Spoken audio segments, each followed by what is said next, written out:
There is nothing better than painting on a wall, and I fully endorse children coloring their walls. It is such an empowering experience to be able to get onto this wall and paint the gray off and color it up. It is such a high.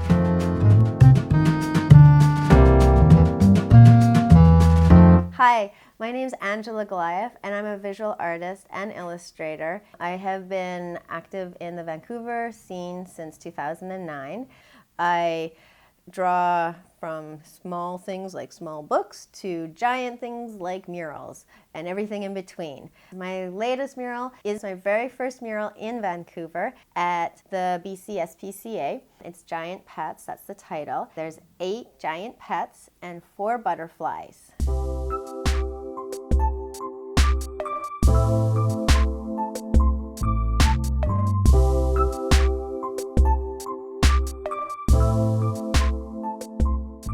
From the initial stages to the end, I literally hit the ground. I was walking streets, I was taking down possible places that I could paint a mural. I would walk into businesses and say, "Can I paint your wall?" And they would tell me, "Well, we're not the business building owners."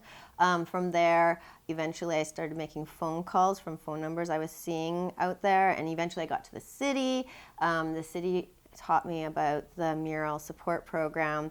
I just had to find a wall, a building owner, and I had to get their permission. So it was right by the SPCA, and the community there wanted something to reflect the animals. And it was a lot of back and forth. We want this, okay, well, I want this. And eventually, I came up with the idea of giant animals that feel like they're expanding and growing from their space. I didn't want a complete sense of comfort by the viewer because I did want a sense of urgency. So working from my initial sketches, I have to start thinking, how is this going to look big? It's always different. So there's a lot of being able to visualize the end result from the page.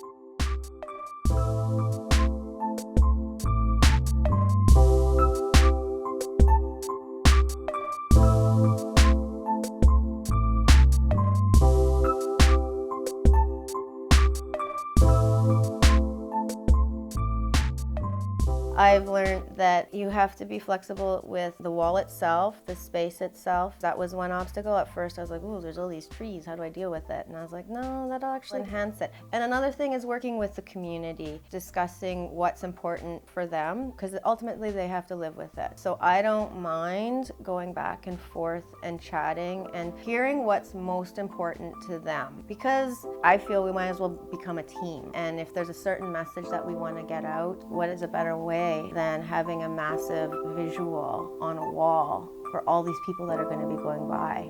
That makes me want to cry.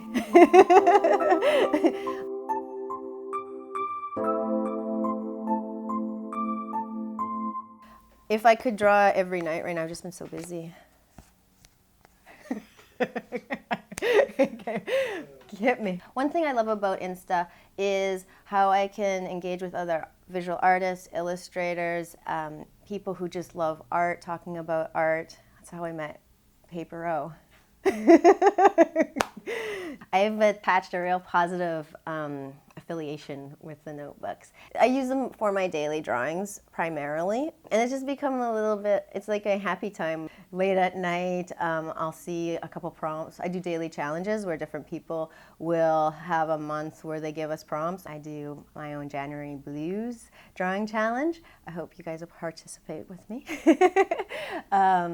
And so I essentially have a half hour to an hour to just draw something quick.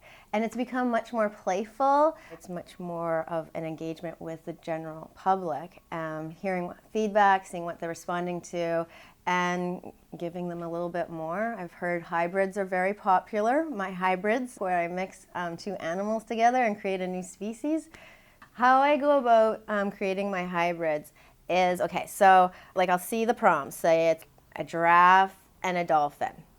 And that's a little intimidating at first. Like for 1 second, I let myself to be intimidated by what am I gonna do? And then I think about the features of each animal that really defines that animal, the physical features usually. Sometimes I think about what they sound like, and where they live. I start thinking, well, if it's a dolphin, maybe I want to include the fins. A giraffe, I'll start thinking, well, probably the neck. And then I start fusing the two together based on their best features that will, as a person who would think of a giraffe, what are you going to think about? And then I make the new animal, and it's so fun.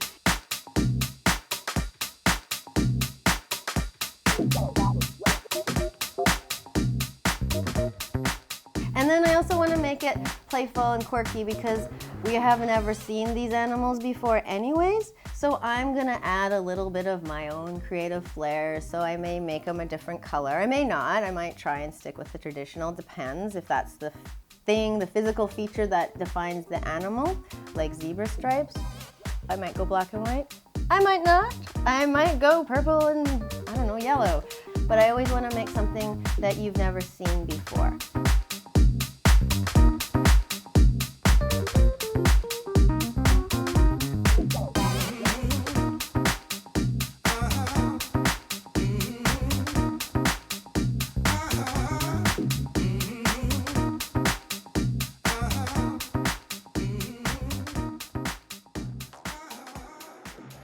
What advice do I give to struggling artists? I feel like I'm right there with them. Get in the hustle, get active, get in your community. And one of the biggest things I'm learning right now is learning the business, learning how to get paid for your work. If you're in art school, take a few business classes and keep going. You have to keep going because nobody's going to be knocking on your door saying, oh, you must be a really good illustrator. Here, illustrate my kid's book here.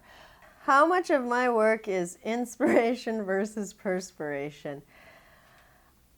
Oh, okay. When I think of inspiration, I think it's coming somewhere else. And some of the really good ones, like it just kind of hits me and I'm like, oh, I got to do that. So I don't take credit for some of those things. I'm kind of like, it's coming elsewhere, in my opinion. Because how could I come up with some of those things, really? I'm like, where did that come from? And just being open to it. I think that's our job, is just being open to whatever's coming. Perspiration, that's 90% of it. You have to do the work. Even if you're scared, there's so many projects that I'm terrified of, but you have to show up and do the work. And it's intimidating, it's vulnerable, and it's everything. Once you start it, I think once you put your pencil on the paper, I think you're giving that invitation for the inspiration, so they're combined.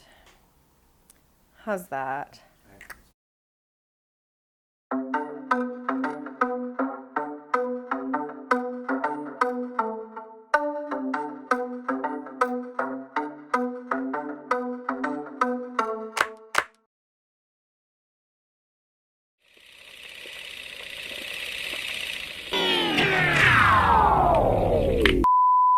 Who's there?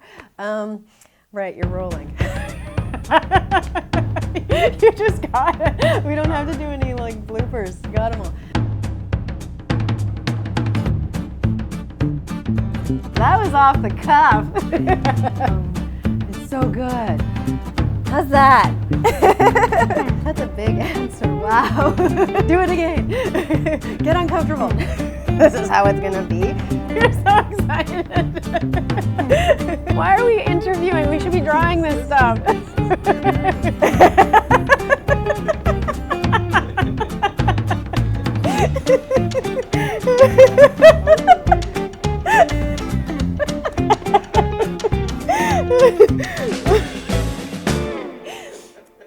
Point taken.